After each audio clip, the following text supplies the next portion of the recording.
So far we've looked at different types of transformers, the encoder only, decoder only, encoder, decoder, and so on. So in this video, we are going to run through some code for running different decoding techniques and finally arrive at where we are with the ChatGPT's decoding techniques, etc. So for that, I've prepared some notes over here. So we'll start with the greedy search algorithm, and we'll walk through all these code and come back and revisit this as well. And then we look at beam search, and finally we look at sampling techniques like top K, top P, etc. So if I jump back into my editor, let me run all of these lines. So I'm running this again interactively in my editor. You can run this in a notebook if you wish, but I just feel running it interactively gives me more freedom to explore each piece of code. But again, that's just my preference. So I encourage you to write this code by yourself. If not, put this in the notebook so that you can practice it and keep this for reference as well. So one of the libraries that we need here is going to be PyTorch, and I'll provide the requirements.txt file for this. So if you can set up your own environment in a virtual environment, and within transformers, we are going to be bringing in like causal ML, auto tokenizer, and few of these, and we'll use most of them as we go along through these code exercises. Now I'm going to set, so this is specifically for initializing torch. So because I'm on a MacBook and it has MPS support, so I'm going to just put this as MPS, but there is also CPU support. So MPS just allows me to use some of the functionalities within MacBook Pro specifically, but it's perfectly fine if you just put this as CPU as well. So let me just run this, and we'll initialize a torch device over here. And for tokenizer, we are going to be using GPT-2. So again, we've gone over what tokenizer means and what are its functionalities. Now for the model, we are going to be using auto model for causal LM. And if you remember, within decoder only architecture, we are using causal modeling to get all the responses and outputs, right? So we're going to use that over here. And from pre-trained, we're going to give it a few parameters, like the pre-trained model name is going to be GPT-2. And then we are going to give it a pad token ID, which is going to be EOS token ID. And you don't have to worry too much about these things, but if you hover your mouse over it, you can read through what this actually means. So ID of the end of the sentence token in vocabulary, and returns none if the token has not been set. Right, and then we are also going to put this in the torch device. So that is going to be our model. And finally, let's get to the greedy search algorithm that we want to do, which is the simplest approach for decoding method, and it selects the word with the highest probability as its next word. So if I come into my notes over here, so here is an example that we can work through. So let's imagine this is a sentence that's generated. The last global war is abbreviated as WW2, World War II. So imagine our input was only this, the last, and the job of this decoder was to figure out which would be the best path. Now here it's going to choose the path where it has the highest probability in the next step. So here we see 0.5 is the highest probability compared to 0.1. So it's going to go with 0.5 and follow this tree along here. And then we get the global war was World War II, whatever it is. And this is the greedy search method. So the problem here is, as we'll see in a second, it's going to be quite repetitive because it's always going to choose this path. So there's never an option for it to go into this path, right? So let's run this code and see what output we get. So in here, I'm going to give it the input, I enjoy eating delicious food. So that's my model input. Now the greedy output is we're going to use the model over here, and we call a generate function on that. And then we give it a max number of new tokens is 40. Let me print this out.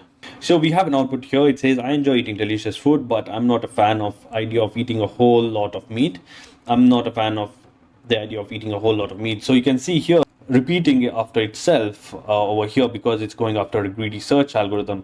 Now the next one is a beam search, where we'll always find the output sequence with the highest probability. So the key here is output sequence instead of the word. So here, instead of just going after the word, it's going to look at the entire sequence over here and go with the one which has the highest probability.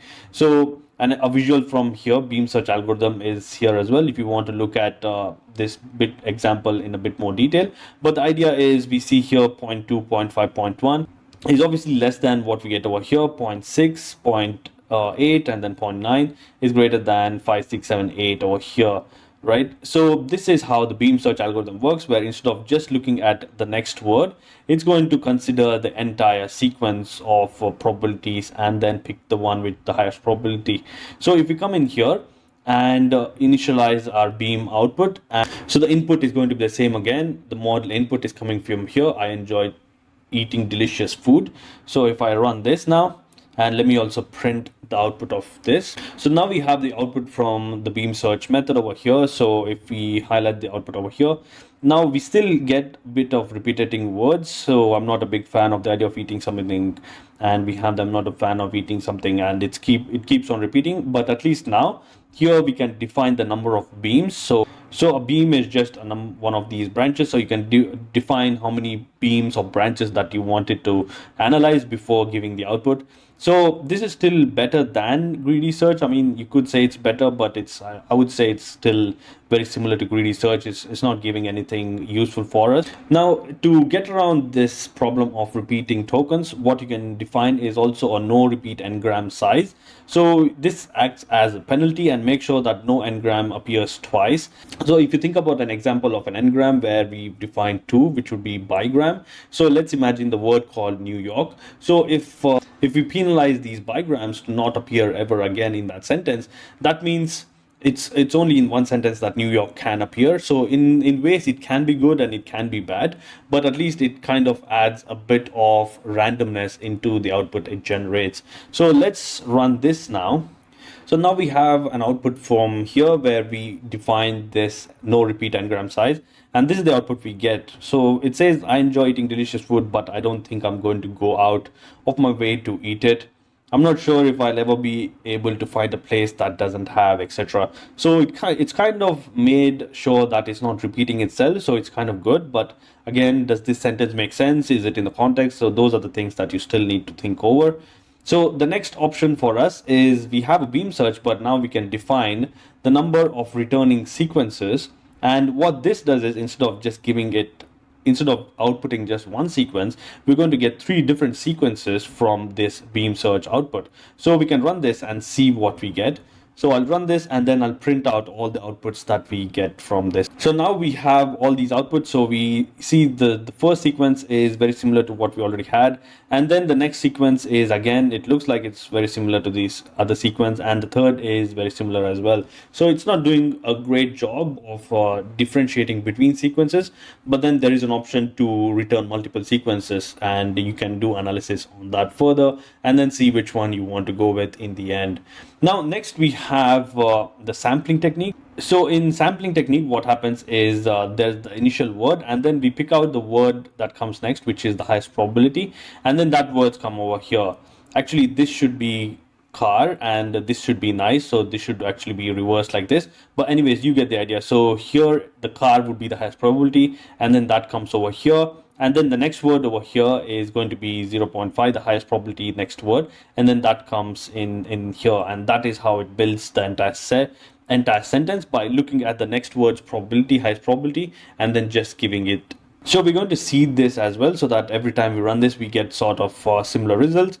And then here we are again giving it the model input, the same sentence that we already had. And here's the key where we say do sample equals true, and then top k and other parameters we'll come back to later. But let me just run this, which is a sampling output, and then I'll also print the output over here. So you see we have this output, I enjoy eating delicious food and drinks everywhere I get to. I feel like I'm walking around a little more balanced. So I feel like this was a bit more natural to read compared to the beam search and the greedy search. But there are a few more things that we can do in this sampling as well. So the first one is the temperature, which increases or decreases sensitivity to low probability candidates.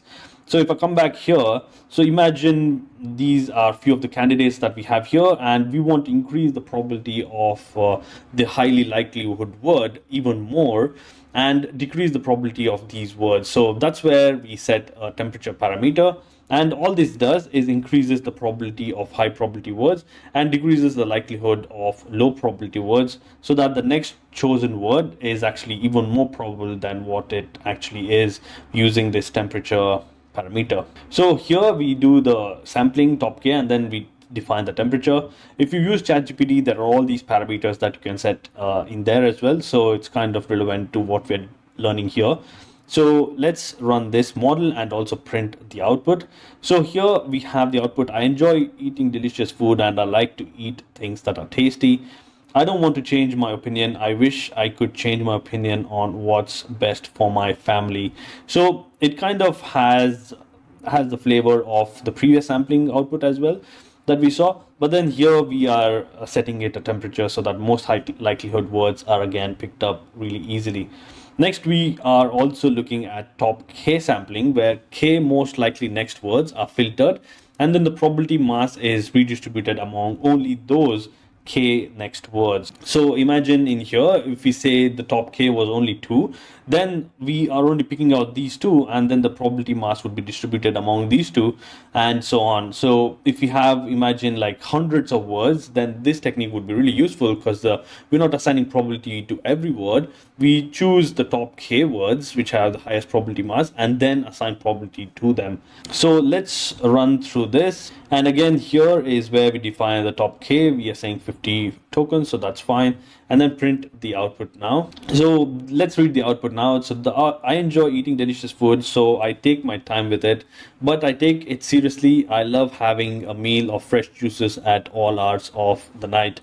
So it's okay, something good, but let's keep going and see what we get with top P.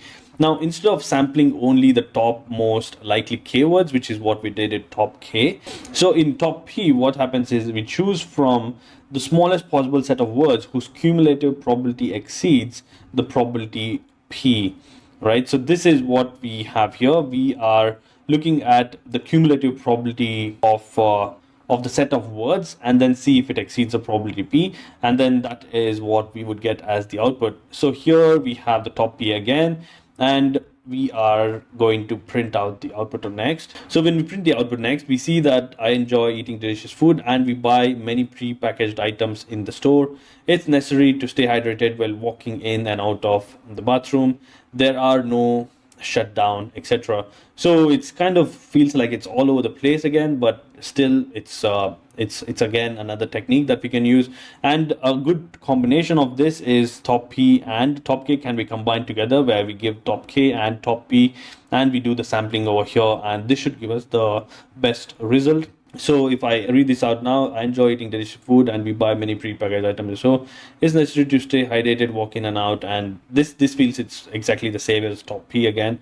But anyway, so you saw from research to beam search to sampling techniques. So the kind of output it generates drastically changes from one to the other. It also depends on the model inputs and what we're giving. So here we're using GPT-2. So that's why we're getting all these inputs.